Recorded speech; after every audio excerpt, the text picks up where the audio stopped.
Friends, every week we work very hard to bring you a spine-chilling horror story. If you enjoy our stories on the Horror FM 2.0 channel, then don't forget to subscribe and press the bell icon to get notifications of our latest videos. Labubu Horror Story.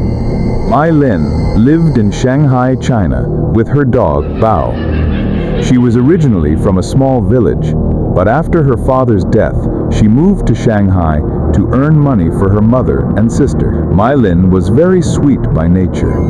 She worked in a toy shop and loved toys, especially dolls. Since she worked there, she would often buy unique dolls from different countries at discounted prices to add to her collection at home. One day, a limited edition Labubu doll collection arrived at the shop.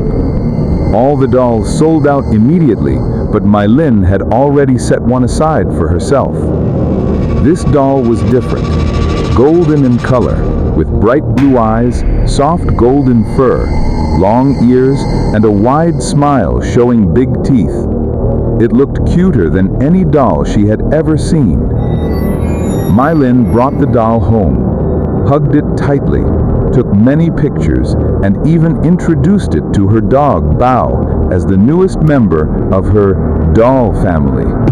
But unlike with the other dolls, Bao barked loudly and growled at this one. Meilin thought Bao was just scared, so she placed the doll on her shelf and went to sleep. That night, Bao kept staring at the doll, then suddenly ran out of the room. The next morning, before Meilin left for work, Bao barked at the doll again. As she was about to leave, Bao grabbed her jeans and tried to drag her toward the shelf. Angry, Meilin locked Bao in the bathroom and left for work. That day turned out to be the worst day at the shop.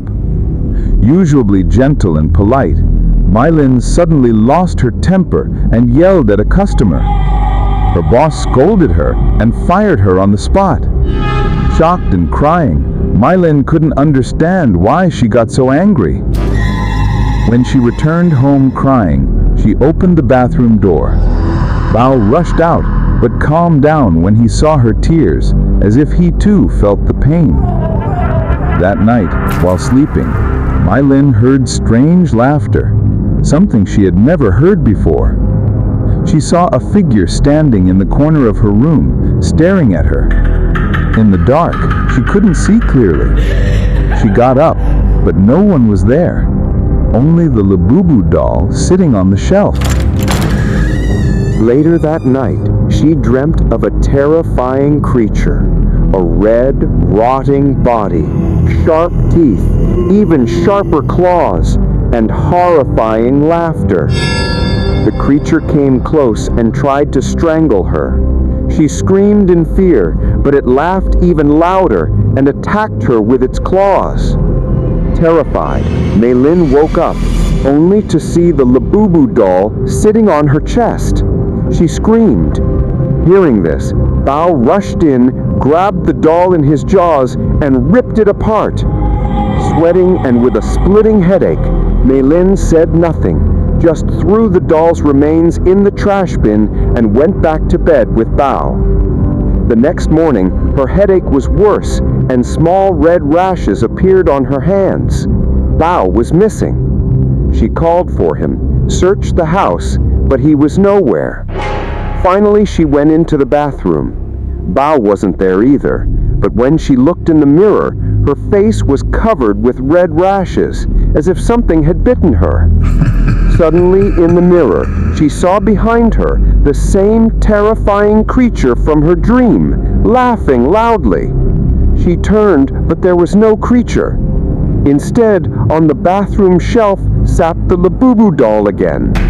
But hadn't Bao torn it apart last night?